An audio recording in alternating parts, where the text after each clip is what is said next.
गारवोच निवातोच संतुष्टीच कतयुता कालेन धम्म सवणं येतं मंगलमुत्तमं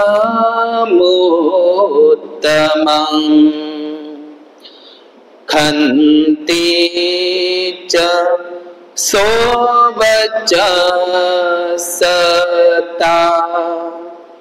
समनानाञ्च दर्शनं कालेन धम्मसाकच्छा येतं मंगलमुत्तमं।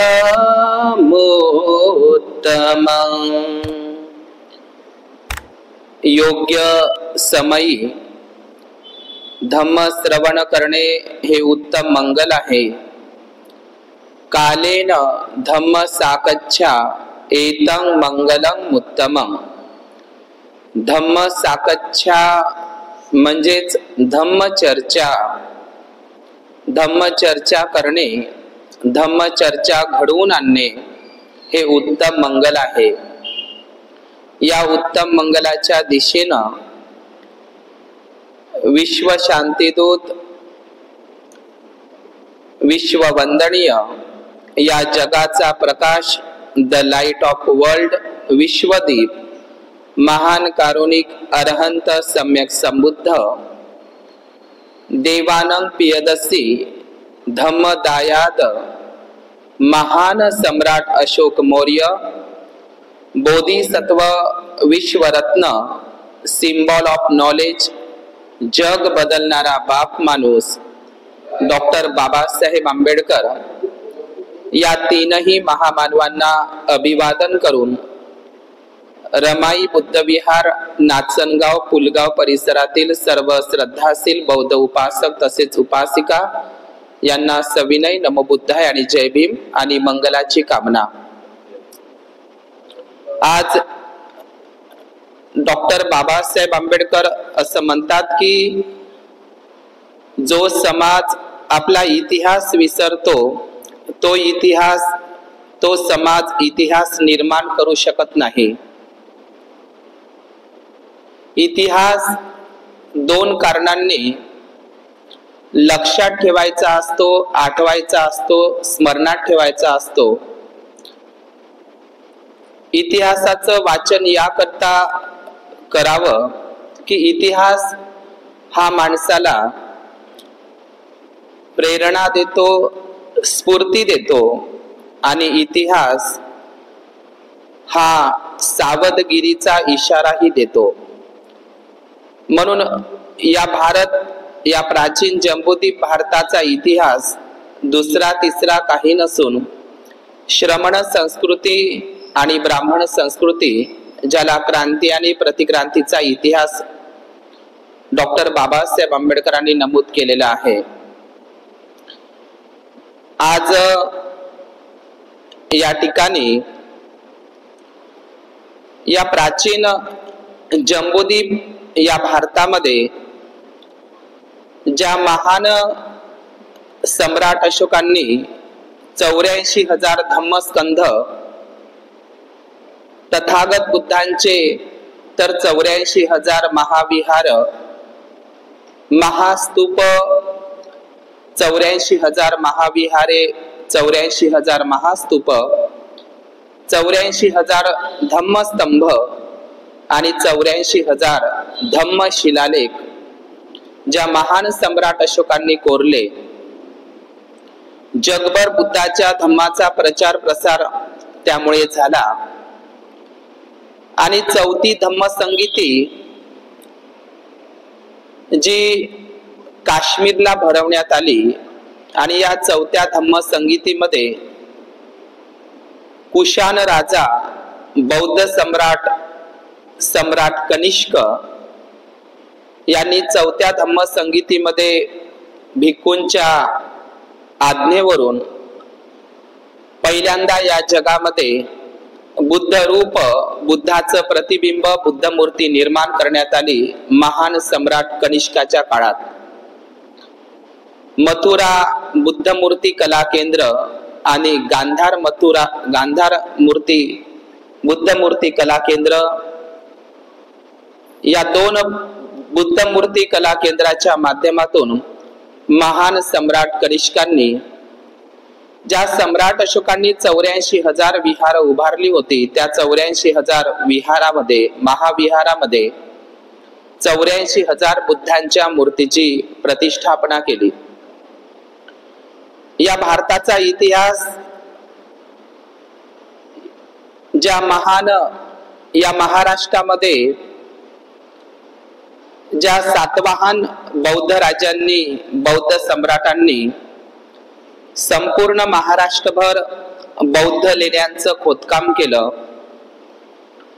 बोधिसत्व परमपूज्य डॉक्टर बाबासाहेब आंबेडकर असं म्हणतात की या महाराष्ट्रामध्ये 2000 पेक्षा जास्त बुद्धांच्या लेण्या आहे, बौद्ध गुफा आहे, केव्स आहे.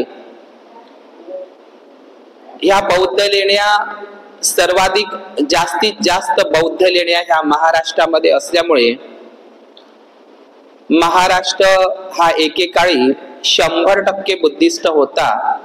त्याची साक्ष म्हणजे महाराष्ट्रात सर्वाधिक असलेल्या बौद्ध लेण्या. ज्या ठिकाणी जास्तीत जास्त बौद्ध लेण्या, त्या ठिकाणी जास्तीत जास्त भिक्खू आणि भिक्खुणींचा संघ. या महाराष्ट्रातीलच नव्हे तर या संपूर्ण भारतातील ज्या काही बौद्ध लेण्या आहे, बौद्ध गुफा आहे, यांनी जगभर बौद्ध धम्म प्रचार आणि प्रसाराचं एक माध्यम म्हणजे बौद्ध लेण्या. बौद्ध लेण्या ह्या केवळ भिक्खू आणि भिक्खुणींचे वर्षावासाचे, एकांतवासाचे किंवा ध्यान साधनेचे ते केवळ ठिकाणे नसून ज्या काही संपूर्ण बौद्ध लेण्या आहे, ह्या संपूर्ण बौद्ध लेण्या एक बौद्ध विद्यापीठ होती, एक आरोग्य शाळा होती, एक हॉस्पिटल होती, ज्या बौद्ध लेण्यांनी जगभर बुद्धाचा धम्म नेला. या बौद्ध लेण्यांची जी सुरुवात आहे, आपल्याला माहित असावं की या प्राचीन जम्बूद्वीप भारतामध्ये पहिली बुद्ध लेणी कोणती, पहिली बौद्ध गुफा कोणती, हे आपल्या लक्षात आलं पाहिजे. उत्तर भारतामध्ये तथागत भगवान बुद्धांचा अधिकाधिक वर्षावास झालेले आहे. उत्तर भारत हे खऱ्या अर्थाने तथागत बुद्धांचे धम्म प्रचार आणि प्रसाराचे केंद्र.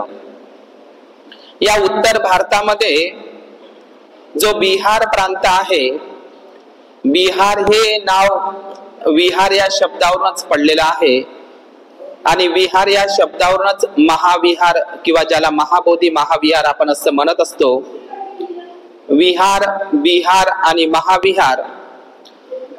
तर या जगातील पहिलं महाविहार किंवा बौद्ध टेम्पल किंवा बुद्धिस्ट मॉनेस्ट्री कोणती असेल, या जगातील, या भारतातील पहिलं महाविहार, पहिलं बुद्ध विहार जर कोणतं असेल तर ते महाबोधी महाविहार बोधगया होय.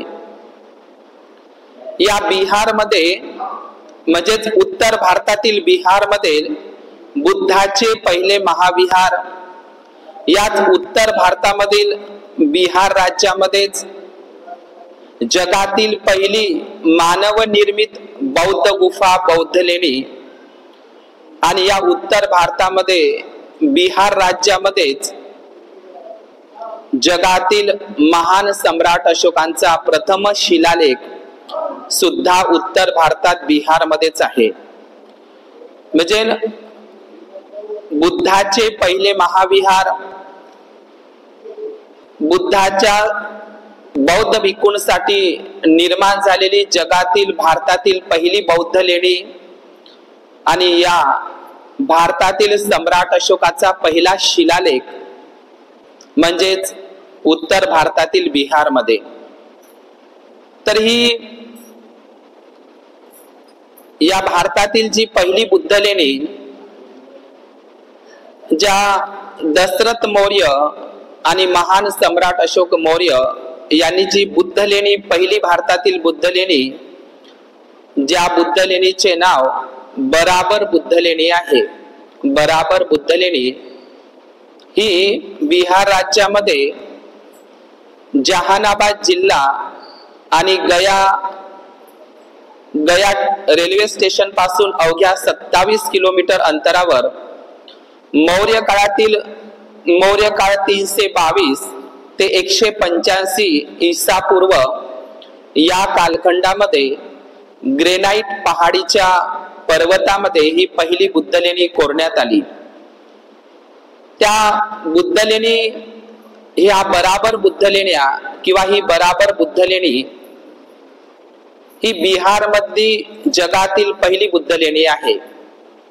ही बुद्ध लेणी सम्राट अशोकाचा पणनातू दशरथ मौर्य आणि महान सम्राट अशोक मौर्य यांनी त्या बुद्ध लेणीचं निर्माण केलेलं आहे। आणि ही बुद्ध लेणी आजीवक पंथ जो बुद्धाच्या काळामध्ये 62 प्रकारचे संप्रदाय होते, मक्खली गोसाल यांचा एक संप्रदाय बुद्धाच्याही काळात होता। या बराबर बुद्ध लेणीवरून असं सांगता येतं की मौर्य काळापर्यंत आजीवक पंथाचे अनुयायी शिल्लक होते।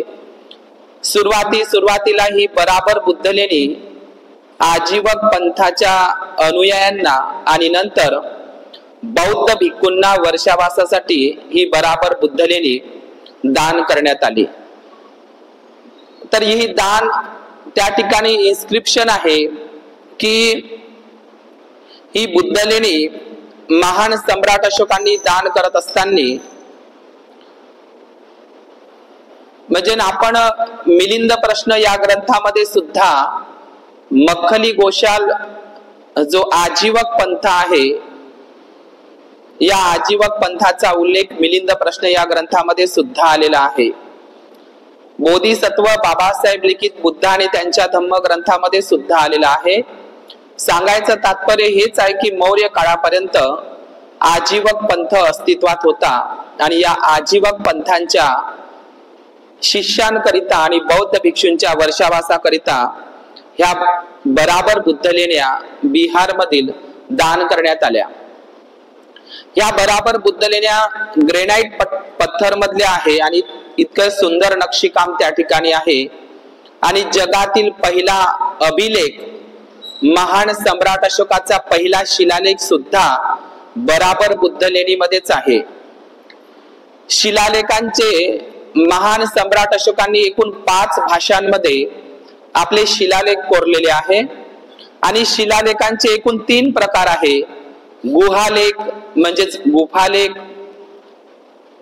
दुसरा म्हणजे स्तंभलेख ज्याला पिल्लरावर जे शिलालेख कोरलेले आहे स्तंभलेख, आणि तिसरा म्हणजे धम्म शिलालेख।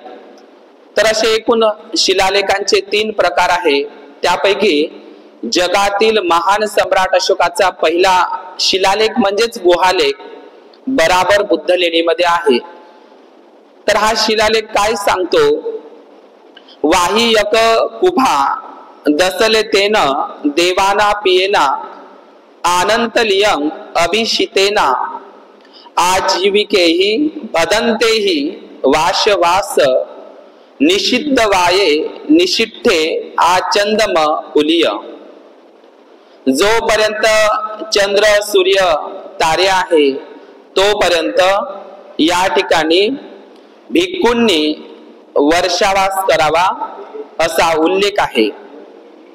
म्हणजे वर्षावासाच्या काळामध्ये भिक्खूंना निषिद्ध केलेला आहे भगवंतांनी, बाहेर भ्रमंती करू नये म्हणून वर्षावास काळासाठी ही बुद्ध लेणी प्रियदर्शी दशरथ मौर्य आपण असं म्हणतो की प्रियदर्शी ही पदवी फक्त सम्राट अशोकांनाच आहे, परंतु या बराबर बुद्ध लेणीमध्ये स्वतः सम्राट अशोकाचा पणनातू दशरथ मौर्य यांनी सुद्धा आपल्या नावाच्या समोर प्रियदर्शी दशरथ मौर्य असा शब्द उल्लेखित केलेला आहे। प्रियदर्शी म्हणजेच देवताओं के प्रिय, देवता म्हणजे कोण, देवानाम प्रिय असं म्हणतो। भिक्खू भिक्खुणी उपासक उपासिका यांना अतिप्रिय असलेला, ज्याचं दर्शनच प्रिय आहे, म्हणून सम्राट अशोकांना प्रियदर्शी म्हणतात। तर ह्या बराबर बौद्ध लेण्या मौर्य काळातील आहे आणि त्या बराबर बुद्ध लेणीचा जो कालखंड आहे तो आहे 3री शताब्दी ईसा पूर्व। म्हणून आपण सर्वप्रथम लक्षात घेतलं पाहिजे की भारतातील मानव निर्मित, या जगातील भारतातील पहिल्या मानव निर्मित सर्वात प्राचीन बौद्ध गुफा या मौर्य काळामध्ये सम्राट अशोकांनी कोरलेल्या आहे। त्या म्हणजेच उत्तर भारतातील बराबर बुद्ध लेण्या। कधीही आपण बोध गयाला जर गेले तर बोध गयावरून बराबर बुद्ध लेणींना भेट द्या। त्या ठिकाणी सम्राट अशोकांनी ह्या बौद्ध लेण्या, जगातील पहिल्या बौद्ध लेण्या खोदकाम करण्याचं काम दशरथ मौर्य आणि महान सम्राट अशोकांनी केलं, हे आपण लक्षात घेतलं पाहिजे। तर या बराबर गुफांमध्ये काही समूह आहे, काही भाग आहे आणि ह्या बराबर बुद्ध लेण्या, त्या लेण्यांचं नाव बराबर बुद्ध लेणी जरी असलं तरी त्याचा एक समूह आहे। लोकप्रवादांनी त्यांना एक काही लौकिक नाव सुद्धा दिलेली आहे। या बराबर गुफांमधला एक समूह म्हणजे एक विश्वकर्मा गुफा म्हणून ओळखल्या जाते। आपल्या महाराष्ट्रामध्ये जी वेरूळ एलोरा जगप्रसिद्ध बुद्ध लेणी आहे, तिथे सुद्धा 10 नंबरची लेणी विश्वकर्मा बुद्ध लेणी म्हणून ओळखल्या जाते। त्याचप्रमाणे बराबर बुद्ध लेणीच्या ठिकाणी विश्वकर्मा नावाची बुद्ध लेणी त्या ठिकाणी सुद्धा आहे। दुसरा समूह या बराबर बुद्ध लेणीतला म्हणजे लोमहंसिक गुफा। लोमहंसिक हे एका भिक्खूचं सुद्धा नाव आहे। कर्णचौपार गुफा किंवा सुदामा गुफा आणि नागार्जुन गुफा अशा 5 गुफा त्या ठिकाणी या बराबर बुद्ध लेणीच्या समूहामध्ये आहे। आणि ह्या संपूर्ण बौद्ध लेण्या ग्रेनाइट पत्थर मध्ये आहे, म्हणजे उत्तर भारतामधील ज्या काही बौद्ध लेण्या आहेत त्या ग्रेनाइट पत्थरामध्ये खोदण्यात आलेल्या आहे। त्या ठिकाणी चैत्य गवाक्ष आहे, सुंदर हत्तीचं अलंकरण आहे, नकाशी आहे आणि प्रथमदर्शी भागावर प्रवेशद्वारावरच आपल्याला चैत्यांचं अलंकरण दिसतं। अशी सुंदर त्याची ग्लेज इतकी सुंदर आहे आणि त्याला पॉलिश केल्यासारखं ती बौद्ध गुफा वर्षावासासाठी आहे, सम्राट अशोकांनी निर्माण केलेले आहे। बराबर बुद्ध लेण्यांच्या तर्जवर आपण दक्षिण भारतामध्ये जर गेलो तर दक्षिण भारतातली अजिंठा वेरूळ म्हणून ओळखल्या जाते। साऊथ इंडियामध्ये खूप साऱ्या बौद्ध लेण्या आहे, पण सर्वात प्रसिद्ध आणि सुंदर बुद्ध लेणी दक्षिण भारतातली ती म्हणजे गुंटुपल्ली नावाची बुद्ध लेणी। ही गुंटुपल्ली नावाची बुद्ध लेणी बराबर बुद्ध लेण्यांसारखीच तिचं खोदकाम आहे। आपल्या महाराष्ट्रामध्ये या विदर्भातील अत्यंत महत्वाची चंद्रपूर या ठिकाणी असलेली भद्रावती या गावातील सुंदर अशी बुद्ध लेणी म्हणजे विद्यासन बुद्ध लेणी। विद्या म्हणजे विद्या, ही विद्यासन बुद्ध लेणी सुद्धा बराबर बुद्ध लेणी प्रमाणेच तिचं निर्माण कार्य आहे। म्हणजे ज्याप्रमाणे बराबर बुद्ध लेणी आहे त्याचप्रमाणे या भारतातील प्रतिकृती म्हणून भद्रावतीची विद्यासन बुद्ध लेणी आणि आंध्र प्रदेशातील गुंटुपल्ली बुद्ध लेणी ह्या बराबर बुद्ध लेणी प्रमाणेच आपल्याला दिसतात। तर सांगण्याचं तात्पर्य म्हणजे आपण लक्षात घेतलं पाहिजे की या भारतातील मानवनिर्मित, या जगातील, या भारतातील, या प्राचीन जम्बूद्वीपातील पहिली बुद्ध लेणी ही उत्तर भारतातील बिहार राज्यातील बराबर बुद्ध लेणी। या बराबर बुद्ध लेणीला आपण भेट दिली पाहिजे।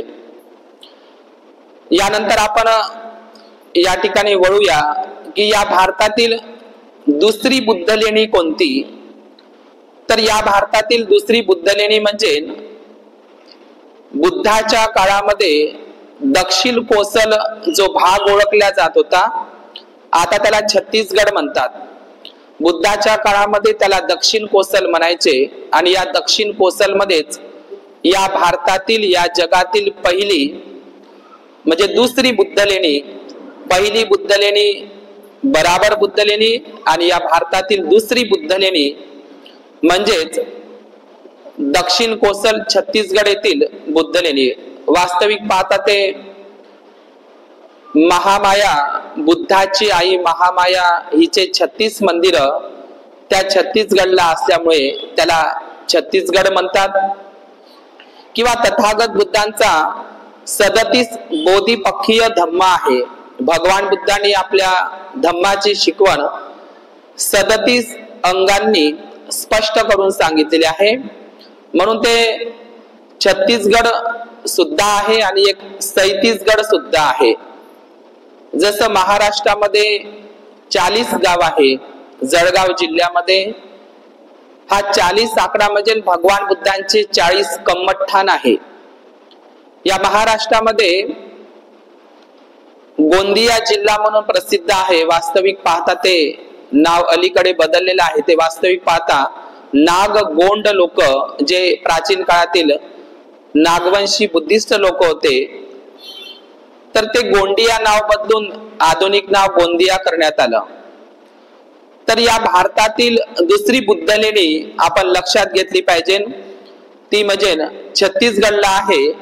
सिरपूर हे प्राचीन बौद्ध स्थळ आणि प्राचीन बौद्ध विद्यापीठ या ठिकाणपासून 293 किलोमीटर अंतरावर सिरपूर या प्राचीन बौद्ध स्थळापासून छत्तीसगड येथील सिरपूर पासून 293 किलोमीटर अंतरावर असलेली त्या बुद्ध लेणीचं नाव आहे जोगीमारा बुद्ध लेणी.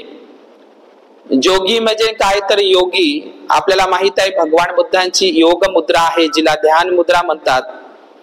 जोगी म्हणजेच योगी आणि मारा म्हणजे काय तर मारसेना.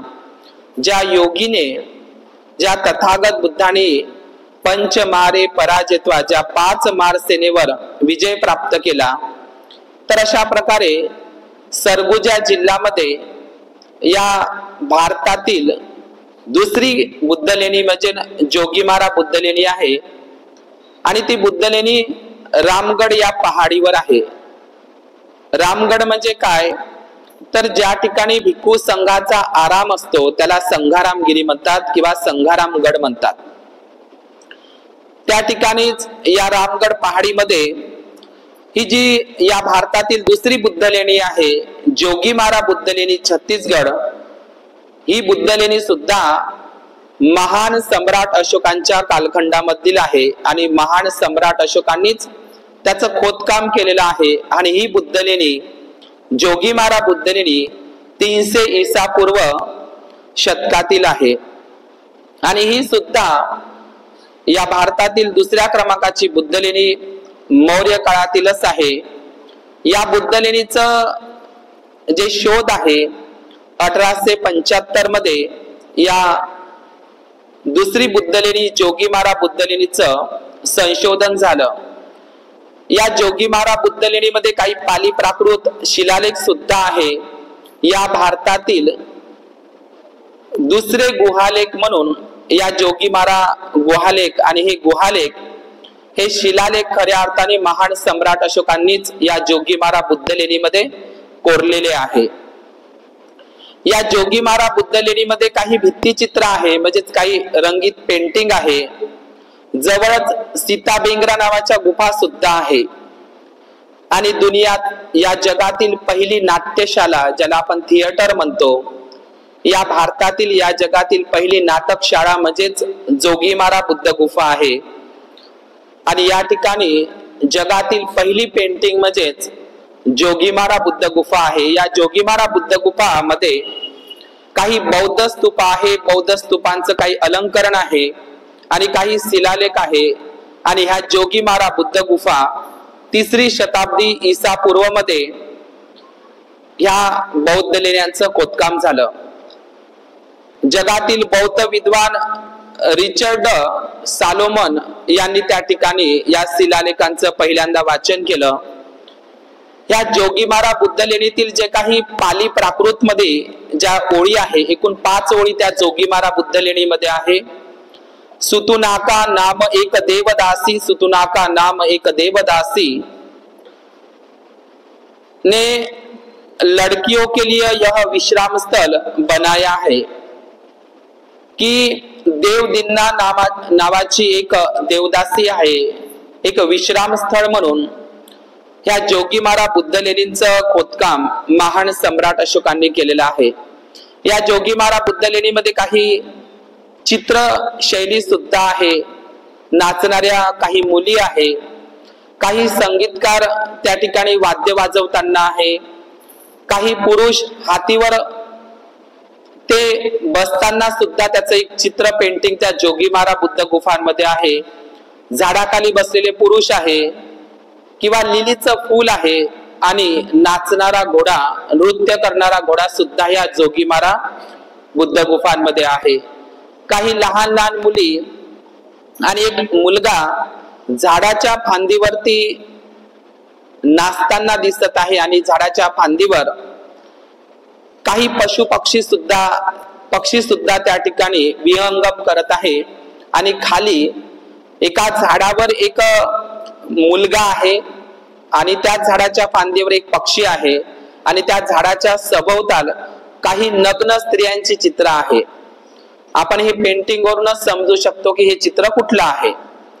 तर अशा प्रकारे ह्या जोगीमारा बुद्ध गुफा या भारतातील दुसऱ्या बुद्ध लेण्या मौर्य काळातील आहे, सम्राट अशोकांच्या कालखंडातील आहे. आपण हे लक्षात घेतलं पाहिजे.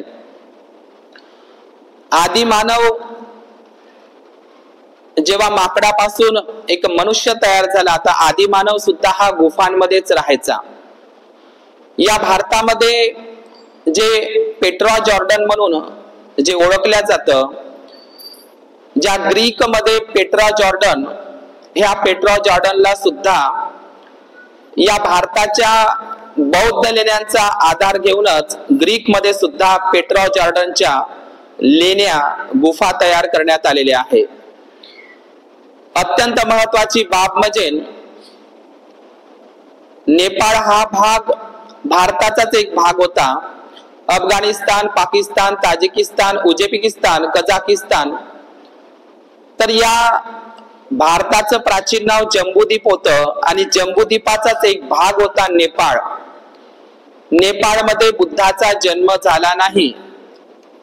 नेपाळ मध्ये बुद्धाचा जन्म झाला नाही, सिद्धार्थ गौतमाचा जन्म झाला.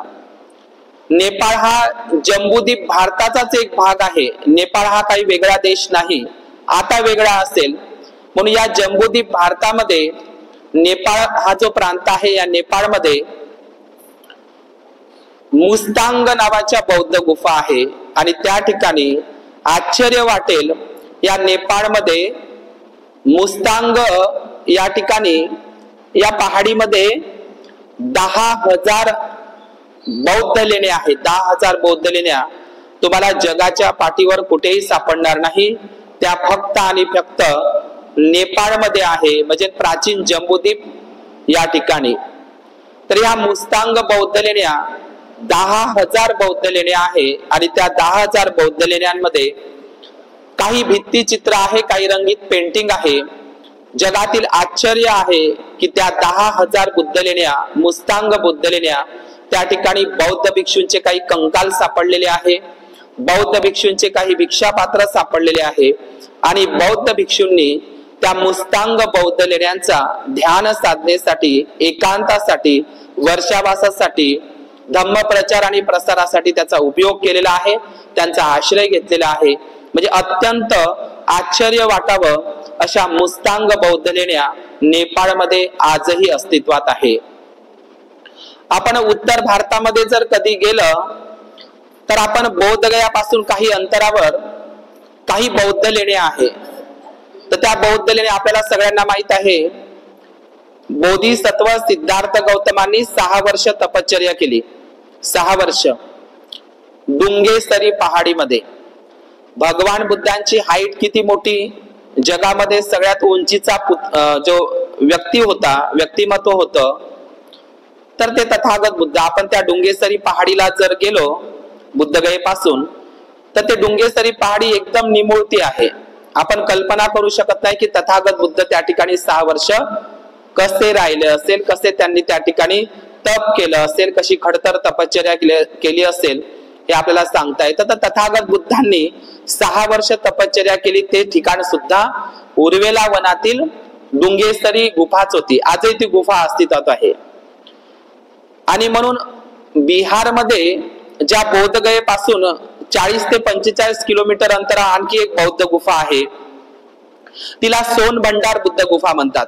तुम्ही कधी राजगिरीला गेले, राजगिरी या बौद्ध स्थळापासून 3 ते 4 किलोमीटर अंतरावर नालंदा रोडवर ते ठिकाण आहे सोनभंडार बुद्ध लेण्या.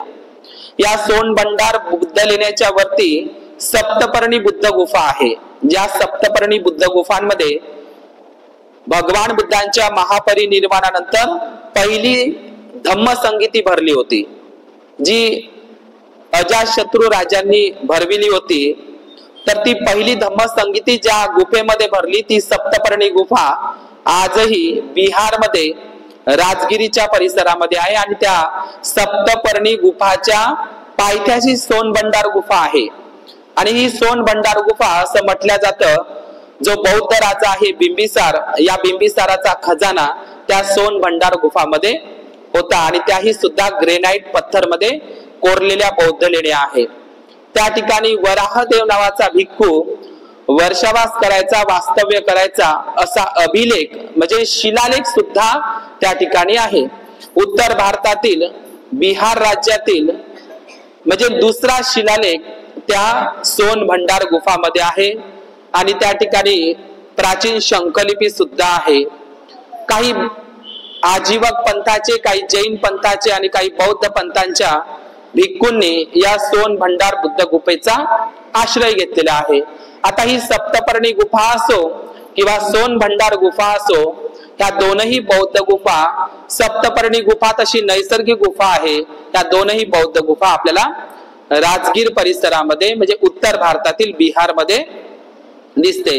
तर त्यापैकी जे मी तुम्हाला सांगितलंय की डुंगेसरी जे गुफा आहे, भगवंतानी म्हणजे सिद्धार्थ गौतमानी 6 वर्ष तप केलं, तर त्या डुंगेसरी बौद्ध गुफांवर आता अतिक्रमण झालेलं आहे. म्हणजे तिथं आपण पाहिलं असेल या वर्षीला महाबोधी महाविहाराचं चालू होतं बुद्ध पौर्णिमेला. तर डुंगेसरी पर्वतावर ज्या ठिकाणी बुद्धांनी 6 वर्ष तपश्चर्या केली त्याच ठिकाणी डुंगेसरी नावाची देवी त्या गुफेमध्ये बसवण्यात आली. लक्षात घ्या. आता आपण तर अवेळी जातो बुद्धगयेला, बुद्ध पौर्णिमेला जातो, पण तुम्ही नवरात्रीच्या सीझनला जा डुंगेसरी पहाडीला, तिथं कसे कर्मकांड चालते. ज्याप्रमाणे महाराष्ट्रातल्या एकविरा देवीच्या कारल्याच्या बुद्ध लेणीवर नवरात्री उत्सव चालतो, त्याप्रमाणे डुंगेसरी पहाडीवर नवरात्रीचे कर्मकांड चालतात. तर ही डुंगेसरी बुद्ध लेणी जी बिहार मधली आहे तिच्यावर सुद्धा काय झालेलं आहे, अतिक्रमण झालेलं आहे. मी तुम्हाला माझ्या प्रवचनामध्ये सांगितलंय की जे भगवान बुद्धांचे धम्मसेनापती होते इद्दिमान महामोगलायन, यांची हत्या ज्या गुफेमध्ये झाली तिला कालशिला गुफा म्हणतात. ही छोटी गुफा आहे, नैसर्गिक गुफा आहे. राजगिरी पर्वताच्या परिसरामध्येच ती कालशिला गुफा आहे ज्या ठिकाणी महामोगलांचं हत्या करण्यात आली. तर तिसरी महत्वाची जी गुफा आहे, तर ही तिसरी गुफा म्हणजे गांधार देशातील. आपण बुद्ध आणि त्याचा धम्मग्रंथ जर घेतला तर भगवान बुद्धांची पहिली मूर्ती गांधार देशामध्ये आणि भगवान बुद्धांची पहिली मूर्ती मथुरा या ठिकाणी एकाच वेळी सम्राट कनिष्कानं त्या बुद्ध मूर्त्या तयार केल्या. बुद्धाच्या काळामध्ये डॉक्टर बाबासाहेब आंबेडकर सुद्धा असं म्हणतात, बुद्ध की कालमार्क्स या ग्रंथामध्ये बाबासाहेब काय म्हणतात की अफगाणिस्तान एकेकाळी 100% बौद्ध होता, 100% बौद्ध होता. आता अफगाणिस्तानचं प्राचीन नाव काय होतं, आता अफगाणिस्तान नाव आहे की नाही. पण बुद्धाच्या वेळी या अफगाणिस्तानचं नाव आणि पाकिस्तानही त्याला जोडून त्याला गांधार देश म्हणायचे. गांधार देश. आपण बुद्ध आणि त्याचा धम्मग्रंथ घेतला तर त्याच्यामध्ये वक्कली नावाचा भिक्खू गांधार देशामध्ये राहत होता. स्वतः तथागत बुद्ध वक्कली नावाच्या भिक्खूला गांधार देशामध्ये भेटण्यासाठी गेले. हे बुद्ध आणि त्याच्या धम्मग्रंथामध्ये लिहून आहे. आजचं काय आहे ते अफगाणिस्तान. आता हे गांधार देश आहे कुठं? सिल्क रूट वर, ज्याला रेशम मार्ग म्हणतात. जे जे चीनी तीनही जे बौद्ध भिक्खू आले होते का नाही, फाययान, युआनशांग, इसिंग, हे जे तीनही चायना मधून आलेले तीनही बौद्ध भिक्खू चीनी प्रवासी हे रेशम मार्गावरून सिल्क रूट वरून म्हणजेच या गांधार प्रांताच्या रस्त्यावरूनच ते आले होते, महामार्गावरून आले होते. तर या बामियान, तिथे एक बामियान प्रांत आहे. या बामियान प्रांतामध्ये या जगातील, या भारतातील सर्वात मोठ्या बौद्ध लेण्या आहे. त्या बौद्ध लेण्यांमध्ये जगातील सम्राट कनिष्काने, बौद्ध सम्राट कनिष्क राजाने जगातील सर्वात मोठ्या बौद्ध मूर्त्या त्या अफगाणिस्तानला कोरल्या होत्या सम्राट कनिष्काने. तुम्हाला माहित असेल 2001 मध्ये ओसामा बिन लादेन नावाच्या तालिबानी व्यक्तीनं बॉम्ब लावून त्या जगातील सर्वात मोठ्या दगडामध्ये, पहाडामध्ये अफगाणिस्तानला बांधलेल्या, निर्माण केलेल्या बुद्ध मूर्त्या त्यांनी नष्ट केलेल्या आहेत. लक्षात घ्या. म्हणून बामियान प्रांतातील ज्या बौद्ध, त्यांना बौद्ध लेण्याही म्हणता येतं आणि बौद्ध मूर्त्यांचं सगळ्यात मोठं ठिकाण आहे ते. आणि सम्राट कनिष्काच्या पहिल्या शताब्दीपासून तर 6व्या शताब्दीपर्यंत अफगाणिस्तान म्हणजे बामियांच्या बौद्ध लेण्यांचं जे खोदकाम झालं, कुशाण शक राजा, महान सम्राट कनिष्क आणि कुशाण राजा वासुदेव आणि सर्वच कुशाण राजांच्या कालखंडामध्ये या अफगाणिस्तानातील बामियान प्रांतातील या बौद्ध लेण्यांचं खोदकाम झालेलं आहे. या बामियान बौद्ध लेण्यांमध्ये काही बौद्ध मठही आहे, स्तूपही आहे. आणि जगातील पहिलं तैल चित्र, बाबासाहेबांचं जे दीक्षाभूमीवर जे पहिलं तैल चित्र केलं होतं, तयार केलं होतं त्या मंडपामध्ये सजवण्यासाठी, ते गुलाब नागदेव त्यांनी. तर मला सांगायचं हेच आहे की जगातील पहिलं तैल चित्र कोणाचं आहे तर ते बुद्धाचंच आहे. जगातील पहिली पेंटिंगही कोणाची असेल तर बुद्धाचीच आहे. जगातील पहिली मूर्ती जर कोणाची असेल तर बुद्धाचीच आहे. मोहेंजोदडो मध्ये ज्या मूर्त्या भेटल्या ते खिलोने आहे. लक्षात घ्या, खिलोने आहे. खिलोने आणि मूर्त्यामध्ये फरक असते. या जगामध्ये पहिली बुद्धाचीच मूर्ती तयार झाली आणि नंतर हिंदूंच्या मूर्त्या, अनेक देवी देवतांच्या मूर्त्या, जैनांच्या मूर्त्या तयार झाल्या. हे लक्षात ठेवलं पाहिजे. तर या जगातील पहिलं तैल चित्र जर कुठं असेल तर अफगाणिस्तानच्या बामियान बुद्ध लेणीमध्ये.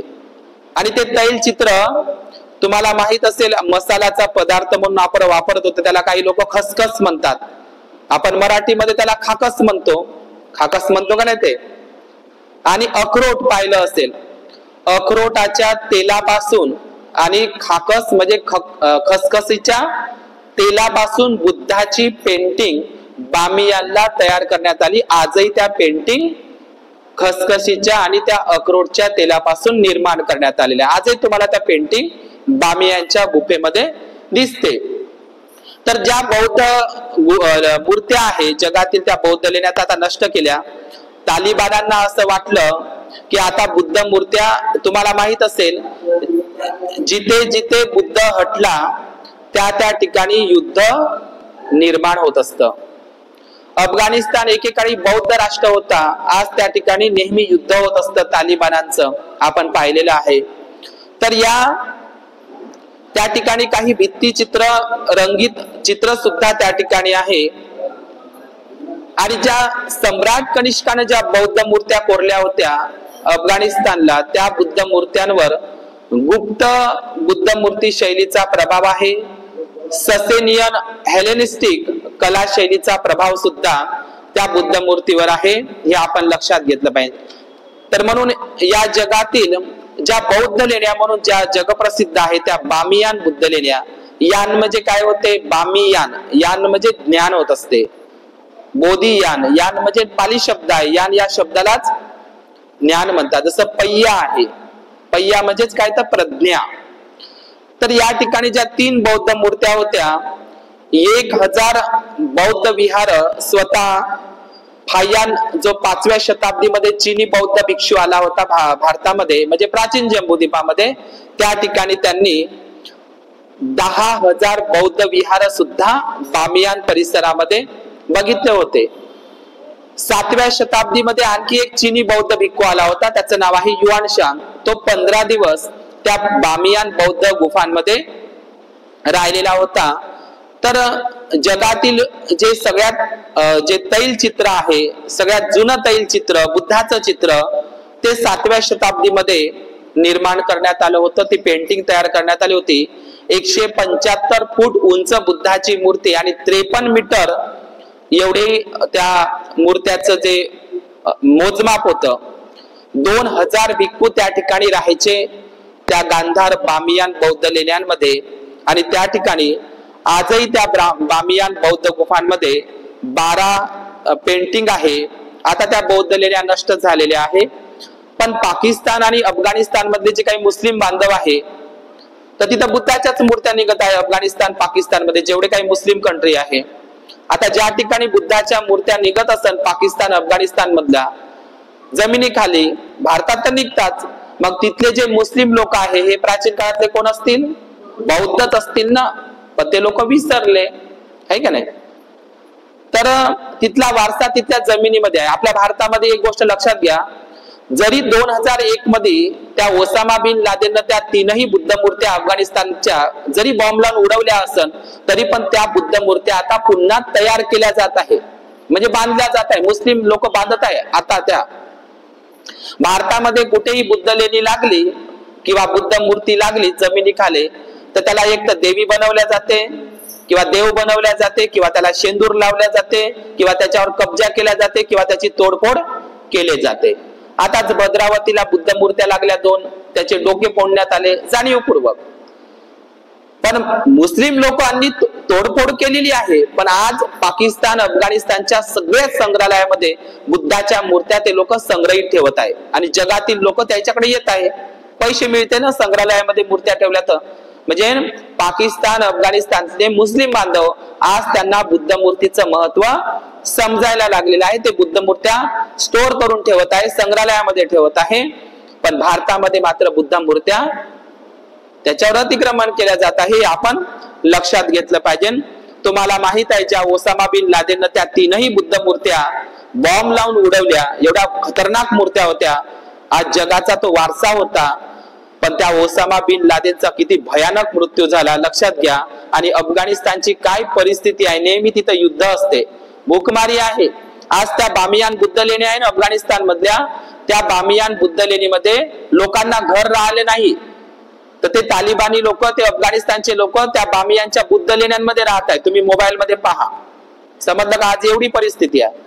म्हणजे जिथून जिथून बुद्ध हटला तिथे तिथे युद्ध निर्माण होत असतं. तर अत्यंत महत्वाच्या बौद्ध लेण्या म्हणजे बामियान बौद्ध लेण्या. या भारतामध्ये तुम्हाला एक गोष्ट सांगता सांगता माझा वेगळा विषय आहे बौद्ध लेण्यांचा. आंध्र प्रदेश, साऊथ इंडिया ज्याला म्हणतात, या साऊथ इंडियामध्ये जगातील दुसरी नैसर्गिक बुद्ध लेणी म्हणजे बेलम बुद्ध लेणी आहे. बेलम बुद्ध लेणी या जगातील, या भारतातील नैसर्गिक प्राकृतिक लेणी आहे. तर ही बेलम बुद्ध जे लेणी आहे आंध्र प्रदेशामध्ये आहे सध्याला, अनंतपूर जिल्ह्यामध्ये. एवढी मोठी बुद्ध लेणी आहे ती 45, त्यापेक्षाही 4500 वर्षापूर्वीची ती बुद्ध लेणी आहे. तिला बेलम बुद्ध लेणी म्हणतात. बेलम ही बेलम नैसर्गिक लेणी आपण बघितली पाहिजे. 2000 वर्षापूर्वीची ती बेलम लेणी आहे आणि ती कुठल्या नैसर्गिक बुद्ध लेणी आहे. पण त्या बेलम बुद्ध लेणीमध्ये सुद्धा, त्या बेलम नैसर्गिक लेणीमध्ये सुद्धा बौद्ध भिक्खूंनी वर्षावास केलेला आहे. त्या ठिकाणी त्या बेलम बुद्ध लेणी जी दक्षिण भारतातली आहे, तिथं भिक्खूंचे भिक्षापात्र सापडलेले आहे, भिक्षूंचे कंकाल सापडलेले आहे, अस्थिपंजर हाडाचा सापळे सापडलेले आहे. ते सध्या आंध्र प्रदेशातील अनंतपूर जिल्ह्यातील संग्रहालयामध्ये ठेवलेले आहे. ते भिक्षा पात्र आपण प्रत्येकाने पाहायला जावं. ते आश्चर्याची गोष्ट आहे. तर त्या बेलम बुद्ध ज्या लेण्या आहे 1884 मध्ये ब्रिटिश जो अधिकारी आहे रॉबर्ट ब्रूस पुटे यांनी त्या बेलम या नैसर्गिक प्राकृतिक गुफाचं त्या ठिकाणी काही भिक्षूंचे बेड सुद्धा मिळालेले आहे, ध्यान कक्ष सुद्धा मिळालेले आहे. बौद्ध भिक्षूंचे भिक्षापात्र त्या बेलम नैसर्गिक गुफांमध्ये भिक्खूंनी वर्षावास केला असावा म्हणून त्या ठिकाणी भिक्खूंचे कंकाल आणि भिक्षापात्र सुद्धा प्राप्त झालेले आहे, म्हणून बेलम गुफा. आंध्र प्रदेशामध्ये तशा बोरा गुफा आहे, यागांती आहे, चिंतामणू आहे. अशा नैसर्गिक बौद्ध ज्या नैसर्गिक गुफा आहे, प्राकृतिक गुफा आहे, म्हणजे मानवाने निर्मित केलेल्या गुफांमध्येच नाही तर ज्या नैसर्गिक प्राकृतिक गुफा आहे, जशा रामदिघीला आहे, ताडोबाच्या जंगलामध्ये नैसर्गिक गुफा, या नैसर्गिक गुफामध्ये सुद्धा ज्या गुफांमध्ये वाघ राहतात अशा गुफांमध्ये सुद्धा बौद्ध भिक्षूंनी वर्षावास केलेले आहे प्राचीन काळामध्ये. लक्षात घ्यायचं ही गोष्ट. मी ज्या खऱ्या अर्थानं तो विषय सांगतो आणि या ठिकाणी थांबतो. महाराष्ट्रामध्ये आपण राहतो, महारावरून महाराष्ट्र हे नाव पडलं असं ज्योतिबा फुले म्हणतात. तर महाराष्ट्रात मध्ये डॉक्टर बाबासाहेब आंबेडकर म्हणतात देहू रोडच्या भाषणामध्ये काय म्हणतात, महाराष्ट्रात सर्वात जास्त बुद्ध लेण्या आहे. याचा अर्थ काय, महाराष्ट्र एके काळामध्ये 100% बुद्धिस्ट होता. महाराष्ट्रातील सर्व संतांनी बौद्ध धर्माचा प्रचार प्रसार केलेला आहे. स्वतः भंडारा डोंगरच्या देहू गावच्या बुद्ध लेणीमध्ये संत तुकाराम महाराजांनी आपल्या सर्व अभंग गाथा आणि ध्यान साधना मेडिटेशन संत तुकारामांनी भंडारा डोंगरच्या बुद्ध लेणीमध्येच केलेलं आहे. महाराष्ट्रामध्ये शिवनेरी किल्ला म्हणून ओळखल्या जाते. या शिवनेरी किल्ल्यावर या भारतामध्येही नाही, या महाराष्ट्रामध्ये सर्वात जास्त बुद्ध लेण्या जुन्नरला आहे, शिवनेरीला आहे. 550 बुद्ध लेण्या आहे शिवनेरी किल्ल्यावर. लक्षात घ्या, शिवाजी महाराजांचा जन्म शिवनेरी किल्ल्यावर नाही. उघड्यावर कोणतीही बाई जन्म देत नाही बाळाला, किल्ले उघड्यावर असते. समजलं का? शिवाजी महाराजांचा जन्म शिवनेरीलाच झाला, पण शिवनेरीच्या बुद्ध लेणीवर झाला. बुद्धाच्या लेणीमध्येच जन्म झाला शिवाजी महाराजांचा, पण ब्राह्मणांनी आपल्याला ते सांगितलं नाही. लक्षात घ्या, शिवाजी महाराजांचा जन्म बुद्ध लेणीमध्येच झाला. असं बौद्ध साहित्यामध्ये वाचण्यात आलं की जिजाऊ आणि शहाजीराजे भोसले आहे आणि जिजाऊ जाधव आहे, यांचं लगीन सुद्धा अजिंठाच्या बौद्ध लेण्यांमध्ये झालेलं आहे. तुम्ही वेरूळच्या बुद्ध लेणींना भेट द्या. वेरूळ म्हणजे काय आहे? वेरूळ जगप्रसिद्ध बुद्ध लेणी.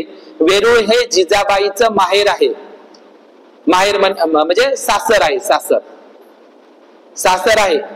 आजही मालोजीरावांची गडी वेरूळच्या बुद्ध लेणी पाशीच आहे. मला सांगा, जिजाबाई, शिवाजी महाराज, शहाजी महाराज यांनी काय त्या वेरूळच्या बुद्ध लेण्या बघितल्या नसेल? बुद्ध लेणीला लागूनच आहे आजही, तुम्ही कधी वेरूळला गेले तर. म्हणून सांगण्याचं तात्पर्य म्हणजे शिवाजी महाराजांचा जन्म सुद्धा बुद्ध लेणीमध्येच झालेला आहे. महाराष्ट्रामध्ये जिथं जिथं शिवाजी महाराजांचे गड आणि किल्ले आहे त्या ठिकाणी बौद्ध लेण्या आहेत.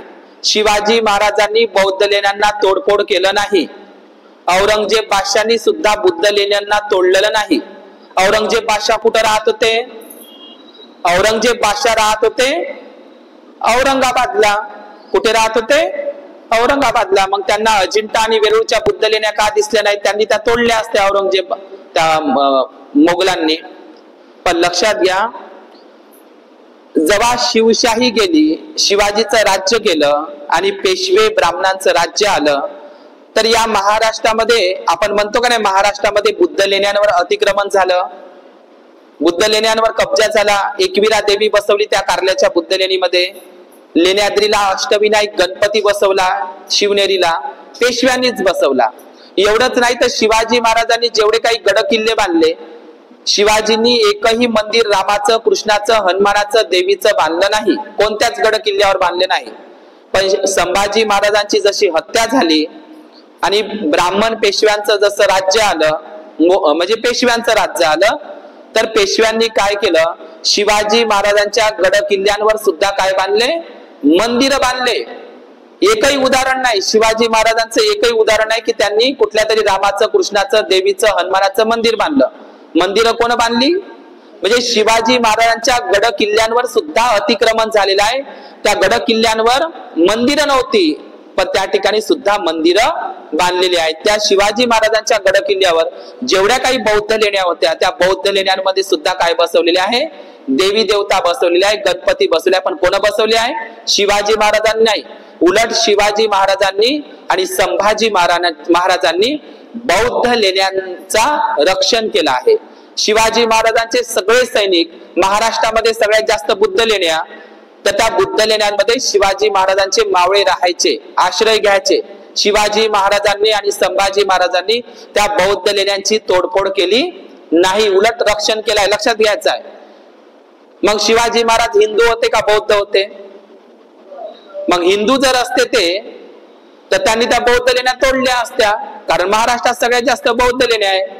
याचाच अर्थ सम्राट अशोकासारखे, सम्राट हर्षवर्धनासारखे आणि सातवाहन गौतमीपुत्र सातवाहन राजांसारखे सम्राट अशोक हा बुद्धिस्टच होता.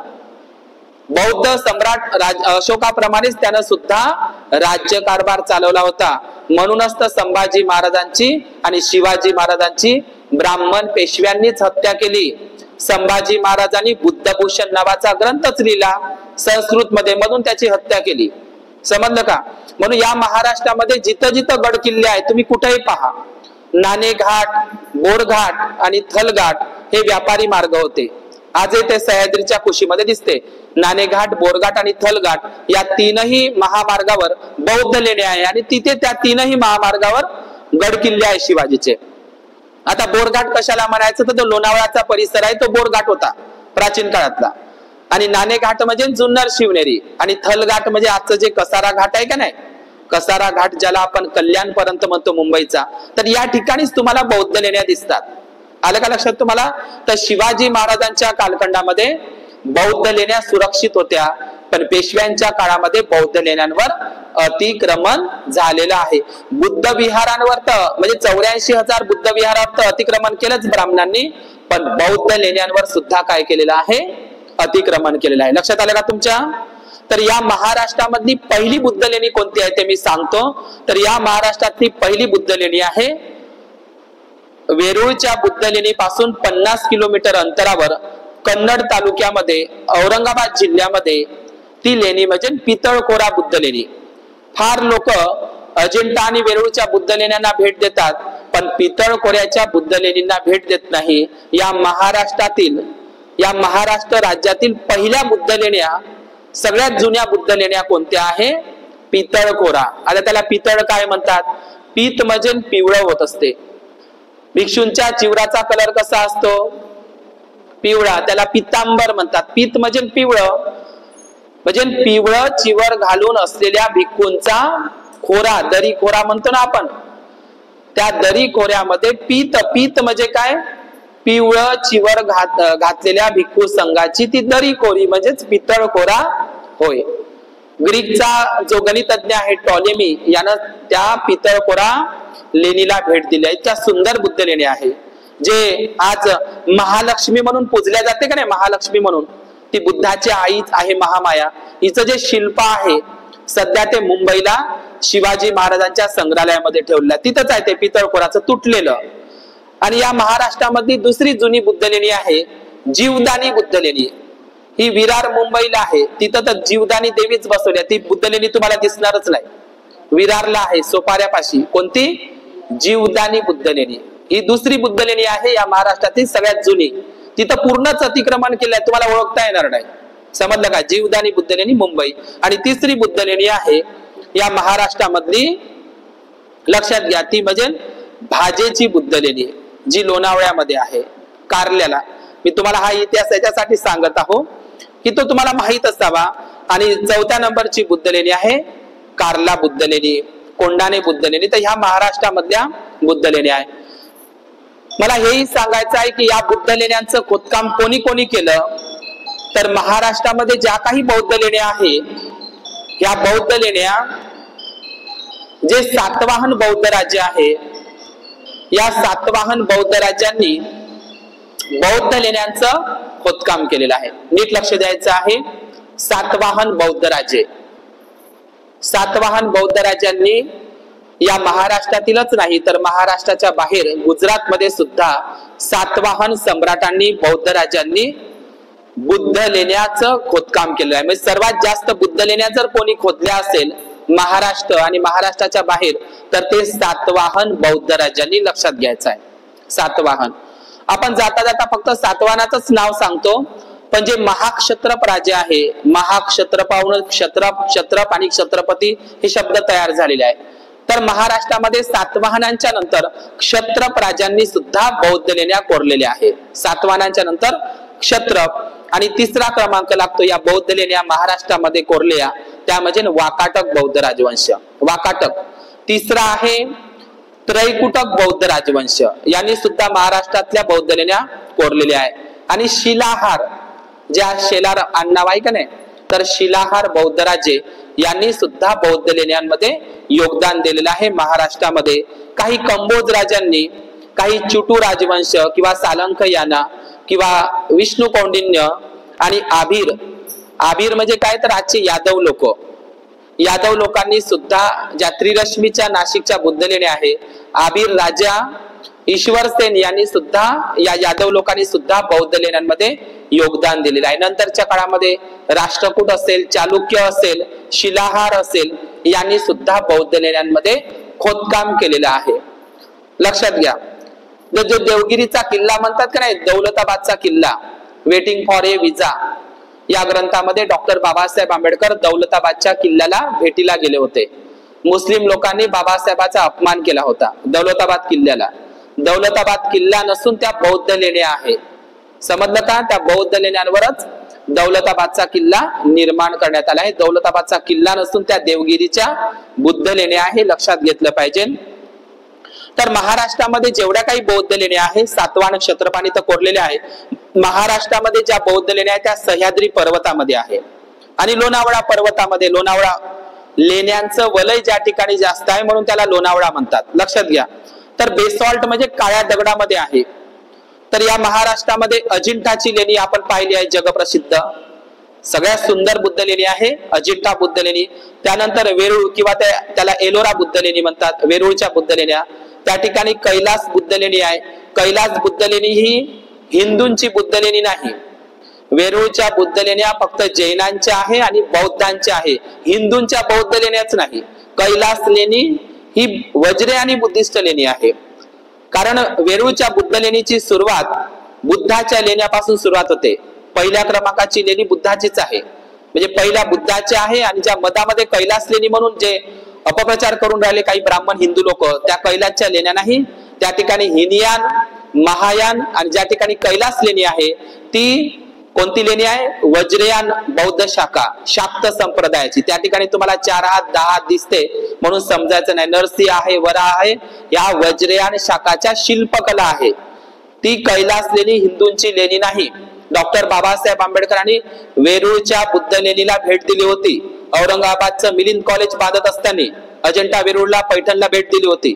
बाबासाहेब वेरूळच्या लेणीच्या संदर्भात म्हणतात की बौद्ध लेण्यांपाशी हिंदूंची लेणी असू शकत नाही. कारण बौद्ध भिक्षू जंगलात राहतात, पहाडात राहतात, गुफात राहतात आणि ब्राह्मण लोक कुठे राहतात? घरी. त्याला बुद्ध लेण्याची गरजच नाही. म्हणजे त्या बौद्ध लेण्या कोणाच्या आहे? तिथं फक्त जैन लोकांच्या आणि बौद्धांच्याच लेण्या आहे. पण पहिल्या लेण्या बौद्धांच्या आहे, मागाहून जैनांनी खोदलेल्या आहे. हिंदूंची लेणी नाही आहे ती कैलास लेणी. तुम्हाला ती शिल्पकला समजत नाही. तुम्हाला नरसिंह, वामन त्या ठिकाणी ते दिसलं तर तुम्हाला वाटते हिंदूंचे. हिंदूंचे नाही, ती बौद्धांची वज्रयानांची शिल्पकला आहे, लक्षात घ्यायचं आहे. म्हणून कैलास लेणी ही बुद्धिस्ट लेणी आहे. त्यानंतर कार्ले आहे, भाजे आहे, औरंगाबादची बुद्ध लेणी आहे आणि बेडसेची सगळ्यात सुंदर बुद्ध लेणी आहे. तुम्हाला सांगतो या महाराष्ट्रामधलं मुंबईचं पहिलं विद्यापीठ जर कोणतं असेल, प्राचीन विद्यापीठ मुंबईचं, तर ते बौद्ध विद्यापीठ म्हणजे कान्हेरी बौद्ध लेणी. तुम्ही मुंबईला जर कधी गेले तर कान्हेरी बुद्ध लेणी हे या महाराष्ट्रातलं पहिलं बौद्ध विद्यापीठ, लक्षात ठेवायचं आहे. त्या लेण्याच बुद्ध लेणी आहे, विद्यापीठ आहे. आणि तुम्हाला माहित असेल प्राचीन काळातील गोवर्धन पर्वतावर असलेल्या त्रिरश्मी बुद्ध लेण्या म्हणजे नाशिकच्या बुद्ध लेण्या. कधी तिथे जा, कधी तुम्ही मुरुड जंजिराला गेले कोकणामध्ये, रायगडमध्ये, तिथं कुडा बुद्ध लेणी आहे, भंडारा बुद्ध लेण्या, भामचंद्र बुद्ध लेण्या, घोराडवाडी बुद्ध लेण्या किंवा पिरंगाई बुद्ध लेण्या, पद्मावती, पाटण, कांबरे आणि मावळ प्रांतामध्ये कोंडाणे, ठाणाळे बुद्ध लेण्या, अशा अनेक बुद्ध लेण्या आपल्याला दिसतात. कानेरी बुद्ध लेणीमध्ये तुम्हाला एक वैशिष्ट्य दिसेल. आपण 10 तोंडाचा रावण म्हणतो ना, तर 10 तोंडाचा बोधिसत्वाची मूर्ती तुम्हाला अख्ख्या भारतात आणि या महाराष्ट्रामध्ये फक्त कानेरी बुद्ध लेणीवरच सापडते. 10 तोंडाचा बोधिसत्व बुद्ध. तुम्ही कधी जर गेले तर तिथं 32 नंबरच्या लेणीमध्ये 10 शीर्ष असलेल्या, त्याच्यावरूनच रावणाची संकल्पना करण्यात आली. समजलं का? 10 बल तनुज, 10 बलांनी युक्त असलेला बुद्ध. तर बोधिसत्व 10 तोंडाचं जे मूर्ती आहे तुम्हाला कानेरी बुद्ध लेणीमध्येच दिसेल. कानेरी बुद्ध लेणीचे एक वैशिष्ट्य म्हणजे त्या ठिकाणी महाराजा महाविहार आहे. महाराजा महाविहार म्हणजे त्या कानेरी बुद्ध लेणीमध्ये एक गट आहे, महाराजा महाविहार, एक बुद्ध लेणी म्हणून ओळखले जाते. तुम्ही कधी मुंबईला गेले तर तुम्ही इंडिया गेटवर जाता आणि एलिफंटा बुद्ध लेणी. महाराष्ट्रामध्ये मौर्यांच्या शाखा भरपूर आहे. बुद्धाच्या काळामध्ये पिपलीवनचे मौर्य बुद्धिस्ट होते, चित्तोडगडचे मौर्य, आणि या महाराष्ट्रामध्ये कोकणातील महाराष्ट्रातले मौर्य हेही बुद्धिस्ट होते. म्हणून ज्या एलिफंटाच्या बुद्ध लेण्या तुम्ही पाहता, त्या बेटामधल्या घारापुरी लेण्या म्हणतात मुंबईच्या, ह्या एलिफंटा बुद्ध लेण्या महाराष्ट्रातील मौर्य राजांनी कोरलेल्या आहे. काही शिलाहार राजांनी त्याच्यात योगदान आहे. मौर्य घराणं महाराष्ट्रातही होतं. मौर्य घराणं महाराष्ट्रात होतं. म्हणजे महाराष्ट्रामध्ये ज्या मुंबईच्या ज्या बुद्ध लेण्या आहे, एलिफंटा बुद्ध लेण्या, किंवा मुंबईलाच असलेल्या जोगेश्वरीच्या बुद्ध लेण्या, किंवा मुंबईलाच असलेल्या मंडपेश्वराच्या बुद्ध लेण्या, ह्या बुद्ध लेण्या महाराष्ट्रातील मौर्य शाखेने कोरलेल्या आहे. लक्षात ठेवायचं आहे. या महाराष्ट्रामध्ये मुंबईला महाकालीच्या बुद्ध लेण्या आहे आणि गणपतीगडच्या बुद्ध लेण्यांवर सुद्धा अतिक्रमण झालेलं आहे. आपण पुण्याकडे वळूया. पुणे आणि तिथं नाही म्हणते कशाचं उन. पुण्य हे महाराष्ट्रातला पहिला भिक्खू आहे. पुण्य जो बुद्धाचा पहिला शिष्य आहे. लक्षात घ्या, पुण्यवरूनच ते पुणे नाव पडलेलं आहे. तर पुणे शहरामध्ये जंगली महाराजाच्या मठापाशी पाताळेश्वराच्या बुद्ध लेण्या आहे. कधी भेट द्या. 7व्या-8व्या शताब्दी मधल्या आहे. पाताळेश्वर बुद्ध लेण्या शहरात आहे, पुण्याच्या शहरात आहे. पाताळेश्वर बुद्ध लेण्या, बाणेरच्या बुद्ध लेण्या आणि पार्वतीच्या बुद्ध लेण्या सुद्धा आपल्याला कुठे दिसतात? पुण्यामध्ये दिसतात. सुनापरांत भाग म्हणून ओळखला जात होता बुद्धाच्या काळामध्ये.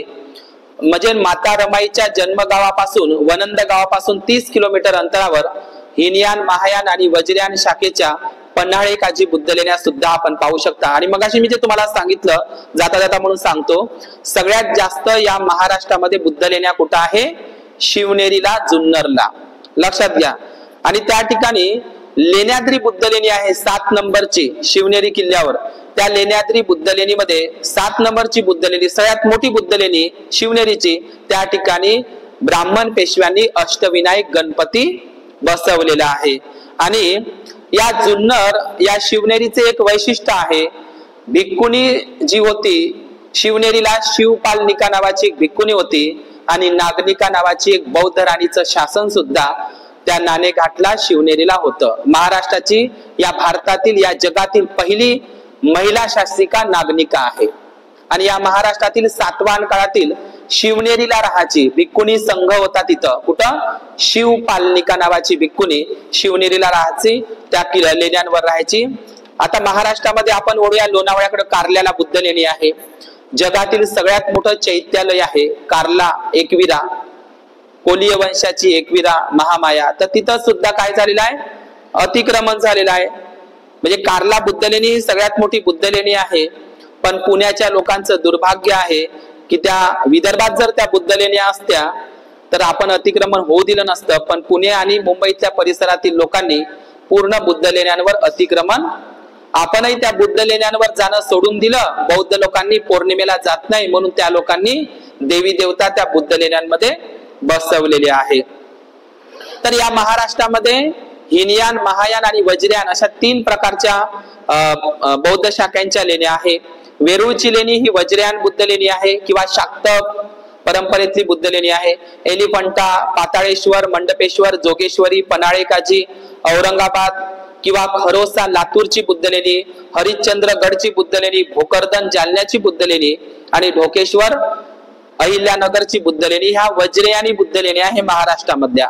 सातारामध्ये कराडची बुद्ध लेणी आहे. महाबळेश्वर, माथेरान, जाकिनवाडी, पाटेश्वरची बौद्ध लेणी ह्या सुद्धा साताऱ्यामधल्या बौद्ध लेण्या आहे. या बौद्ध लेण्यांमध्ये काही वैशिष्ट्य आहे. विहार आहे, चैत्यालय आहे, कोटीव स्तूपा आहे, बुद्ध मूर्ती आहे, हर्मिका आहे, वेदिका पट्टी आहे, यक्ष आहे, गंधर्व आहे, किन्नर आहे, महामयुरी आहे, विद्याधर आहे, द्वारपाल आहे, जंबाला आहे, पंचिका आहे, बोधिसत्व तारा आहे, वज्रपाणी आहे, पद्मपाणी आहे, अवलोकितेश्वर आहे, काही कीर्तिस्तंभ आहे आणि काही कीर्तिमुख आहे. तुम्ही वेरूळच्या लेणीला गेले तर तुम्हाला असे स्तंभ दिसतात, ते कीर्तिस्तंभ आहे. आणि काही बैल, हरण अशा प्रकारचे धम्मचक्र अशा प्रकारे ह्या लेण्या आहे. या महाराष्ट्रामध्ये पोहाळले सुद्धा, कोल्हापूरमध्ये सुद्धा बौद्ध लेण्या आहे. या महाराष्ट्राच्या नंतर दुसरा क्रमांक लागतो बुद्ध लेण्यांमध्ये, तो म्हणजे मध्य प्रदेशमध्ये.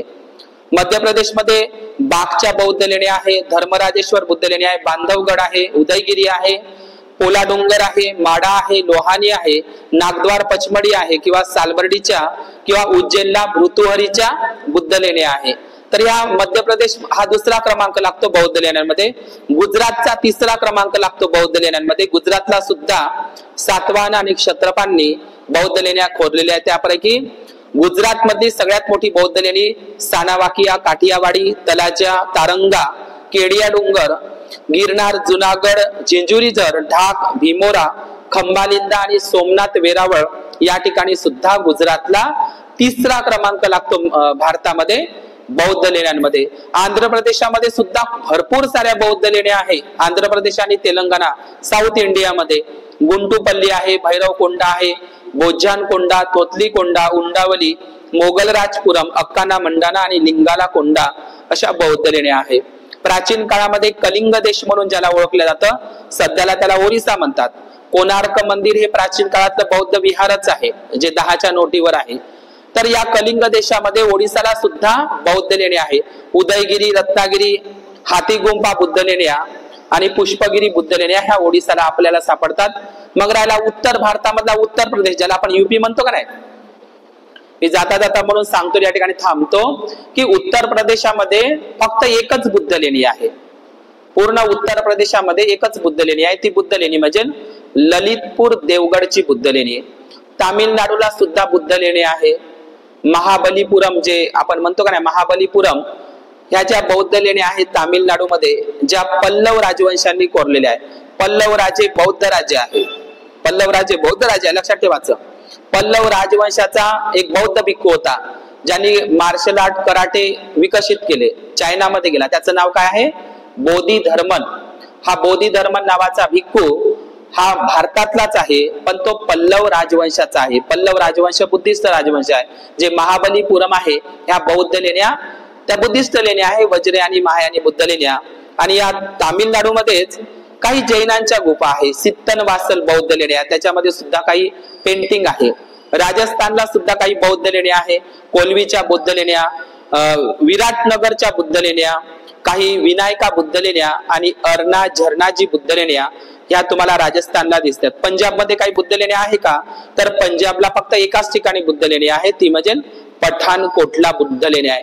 त्या पठाणकोटच्या बुद्ध लेण्यांवर मुक्तेश्वराचं मंदिर निर्माण करण्यात आलं. म्हणजे पंजाबला एकाच ठिकाणी बुद्ध लेणी आहे, पण त्या बुद्ध लेणीवर सुद्धा अतिक्रमण झालेलं आहे पंजाबमध्ये. काश्मीर मध्ये सुद्धा काही नैसर्गिक गुफा आहे. आज आपल्याला माहित आहे महाराष्ट्रामध्ये आहे की नाही, सालबर्डीच्या बुद्ध लेण्या किंवा नांदेडच्या शिवूर आणि माहूरगडच्या बुद्ध लेण्या ह्या सुद्धा राष्ट्रकूट वज्रयान शाखेतील बुद्ध लेण्या आहे. आपण महाराष्ट्रामध्ये जे बदामी बुद्ध लेण्या आहे, बदामी बुद्ध लेण्या ह्या सुद्धा कर्नाटक मधल्या जगप्रसिद्ध लेण्या आहेत. त्या हिंदू लेण्या नाही, बदामी बुद्ध लेण्या ज्या बदामी कलराच्या आहे म्हणून त्याला बदामी कलरच्या त्या लेण्या आहे. चालुक्य बौद्ध राज्यांनी कोरलेल्या आहे, त्या कर्नाटक मध्ये आहे. आपल्याला जे गोवा म्हणतं का नाही, गोवा, तर गोवा हे जे प्रांत आहे हे प्राचीन काळामध्ये सुना प्रांत होतं. गोवामध्ये सुद्धा लामगावला आणि एर्नालमला काही बुद्ध लेण्या आहे. तामिळनाडूला सुद्धा काही बौद्ध लेण्या आहे. तर या बौद्ध लेण्यांचं एक वैशिष्ट्य आहे, ज्या काही उत्तर भारतातल्या बराबर आणि सोनभंडारच्या बुद्ध लेण्या आहे, म्हणजे मी जे पहिले सांगितलं का नाही तुम्हाला, बराबर आणि सोनभंडारच्या बुद्ध लेण्या ह्या ग्रेनाइट पत्थर मधल्या आहे. ग्रेनाइट म्हणजे लाल दगडातल्या. आणि इकडे कर्नाटक मधल्या ज्या काही बुद्ध लेण्या आहेत त्या लाल बलुआ पत्थर मधल्या आहे आणि महाराष्ट्रामध्ये जेवढ्या काही बौद्ध लेण्या तुम्हाला दिसतात ह्या बेसॉल्ट पत्थरामधल्या म्हणजे काळ्या दगडातल्या, जसं अजंठा, वेरूळ, कारले, भाजे, बेडसे. आणि गुजरात मध्ये जे पत्थर आहे, गुजरात मधल्या ज्या बौद्ध लेण्या आहे, साना पत्थर, साना म्हणजे खरपाच्या दगडातल्या पत्थर आहे. साना वाकिया ह्या गुजरात मधल्या सगळ्यात मोठ्या बौद्ध लेण्या आहेत. तिथे देव्या बसवल्या आहे. मी स्वतः गेलो आहे काठियावाड गुजरातला. गुजरात मधल्या सगळ्यात मोठ्या बौद्ध लेण्या साना वाकिया बौद्ध लेण्या. साना म्हणजे काय होते? साना एक दगडाचं नाव आहे. साना म्हणजे काय? खरपाचा दगड म्हणतात त्याला. तर खरपाच्या दगडामधल्या मूर्त्या कुठं आहे? गुजरात मधल्या. आपल्या महाराष्ट्रामध्ये ज्या बुद्ध लेण्या आहे का नाही, सालबर्डीच्या बुद्ध लेण्या, ह्या सालबर्डीच्या बुद्ध लेण्या एकमेव बुद्ध लेण्या आहे ज्या साना पत्थर म्हणजे खरपाच्या दगडाच्या बनलेल्या आहे. सालबर्डीच्याच खरपाच्या दगडातल्या बुद्ध लेण्या आहे. आणि एक गोष्ट म्हणून सांगतो, तुम्ही किल्लारीला भूकंप झाला, भूकंपाचं एक केंद्रबिंदू आहे किल्लारी. मी स्वतः त्या ठिकाणी गेलो. लातूरला येतं ते ठिकाण. लातूरला किल्लारीच्या जवळ खरोसा बुद्ध लेणी आहे. तर त्या बुद्ध लेण्या माहित आहे का, या महाराष्ट्रात, या भारतामध्ये अशा एकमेव बुद्ध लेण्या आहे की त्या लावारसापासून तयार झालेल्या आहे. लावारस म्हणजे लाल लाल जांभळा जांभळा लावारस, जो भूकंपाचा लावारस निघतो का नाही, त्या लावारसापासून तो पहाड तयार झालेला आहे लातूर जिल्ह्यातला. आणि त्या लावारसाच्या दगडापासून तयार झालेल्या लातूरच्या खरोस्याच्या बुद्ध लेण्या आहे.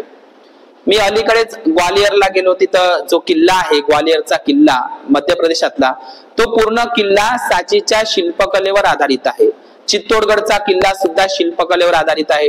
आपल्याला सांगायचं म्हणून सांगतो, इंग्रजांच्या गॅझेटियर मध्ये लिहून आहे की ताजमहाल कोणी बांधला, तर ताजमहाल नागवंशी चांभार लोकांनी बांधलेला आहे.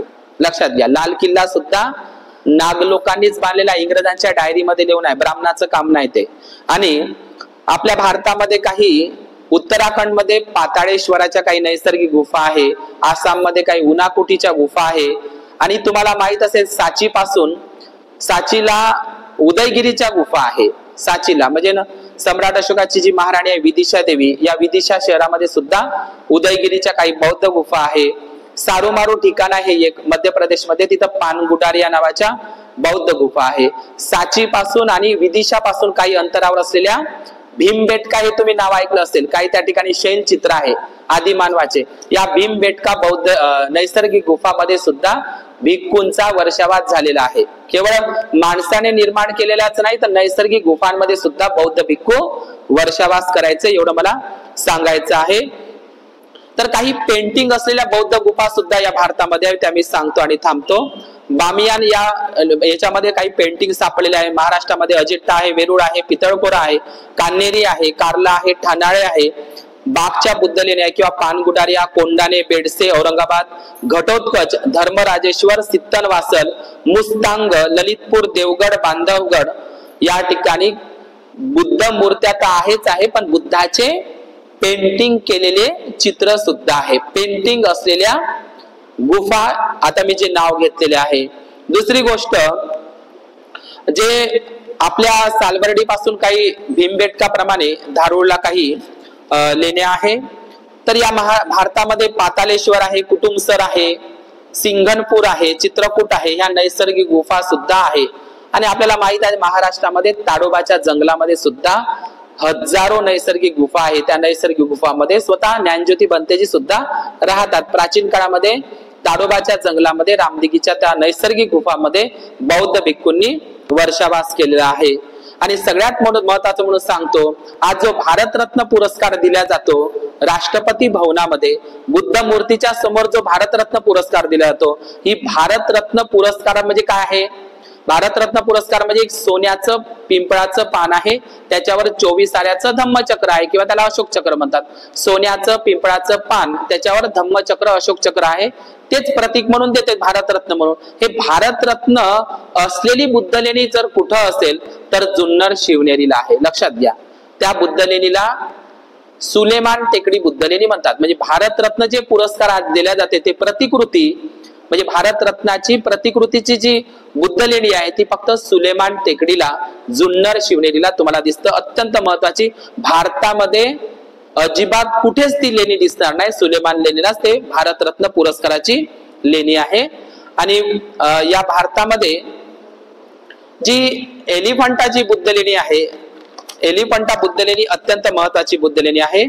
महाराष्ट्रामध्ये जेवढ्या काही बौद्ध लेणी आहे ही वर्षावासाची नाही तर बौद्ध विद्यापीठाची केंद्र होती आणि पेशव्यांच्या म्हणजे शिवशाही जाऊन पेशवाईच्या नंतर या बुद्ध लेण्यांवर आणि गड किल्ल्यांवर ब्राह्मणांनी काय केलेलं आहे, अतिक्रमण केलं आहे.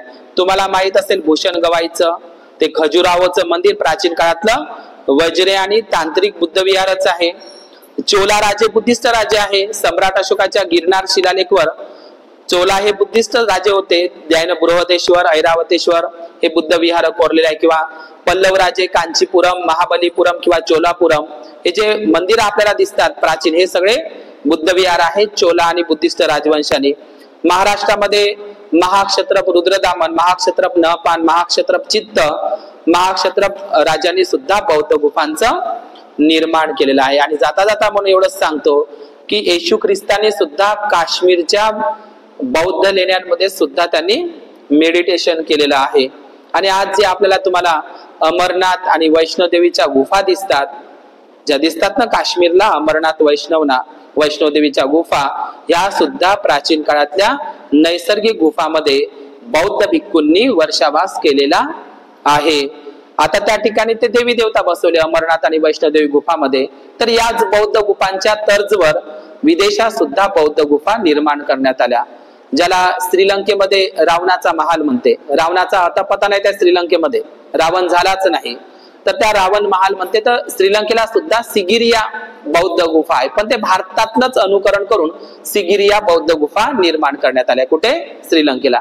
चायना देशामध्ये सुद्धा काही दुन्नुयांग नावाच्या बौद्ध गुफा आहे आणि जपानमध्ये सुद्धा नारा बौद्ध गुफा आहे. तर ह्या बौद्ध गुफा म्हणजे ज्या बौद्ध लेण्या आहे, ह्या केव्स आहे, भारताकडूनच त्या वास्तू करून त्या लेण्यांचं काय केलेलं आहे, टू कॉपी करून त्या बुद्ध लेण्या खोदलेल्या आहे. तर या महाराष्ट्रामध्ये तर एक गोष्ट जाता जाता म्हणून असं मी म्हणतो की या भारतामध्ये बौद्ध लेण्या आहे, पण सर्वात जास्त बौद्ध लेण्या कुठं आहे? महाराष्ट्रात. आपण किती पुण्यवान आहोत, आहे का नाही? आणि या महाराष्ट्रातील बौद्ध लेण्यांवर अतिक्रमण झालेलं आहे. म्हणून बौद्ध लेण्यांना भेट दिल्या पाहिजे वर्षावासात.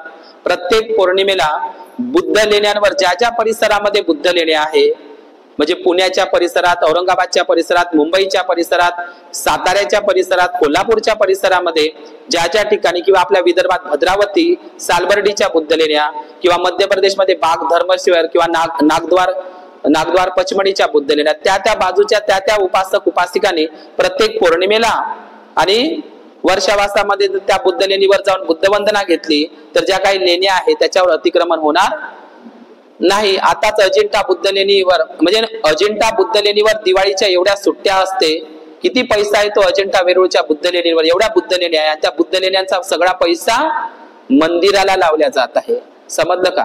आणि त्या लेण्यांचा विकास नाही, त्या ठिकाणी महामार्ग नाही. अलीकडेच अजिंठाच्या बुद्ध लेणीवर दारूचे दुकानं होते, आता तिच्या अजिंठाच्या लोकांनी ते बंद केले आहे. चांगला उपक्रम आहे.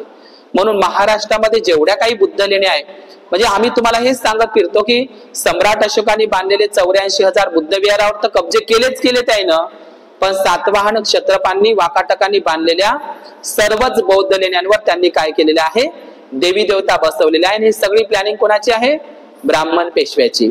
नवरात्रीचे दिवस त्या लेण्यांवर असते, लक्षात घ्या. म्हणून जाता जाता एवढंच म्हणायचं आहे की या भारतातील पहिली बुद्ध लेणी बराबर बुद्ध लेणी, या भारतातील दुसरी बुद्ध लेणी जोगीमारा बुद्ध लेणी दुसऱ्या क्रमांकाची, आणि तिसरी बुद्ध लेणी जम्बूद्वीप प्राचीन भारतातील बामियान बुद्ध लेणी, आणि सगळ्यात मोठी बुद्ध लेणी म्हणजे ते 10,000 बौद्ध लेणी आहे मुस्तांग बुद्ध लेणी, ते जम्बूद्वीपाच नेपाळमध्ये आहे सध्याला.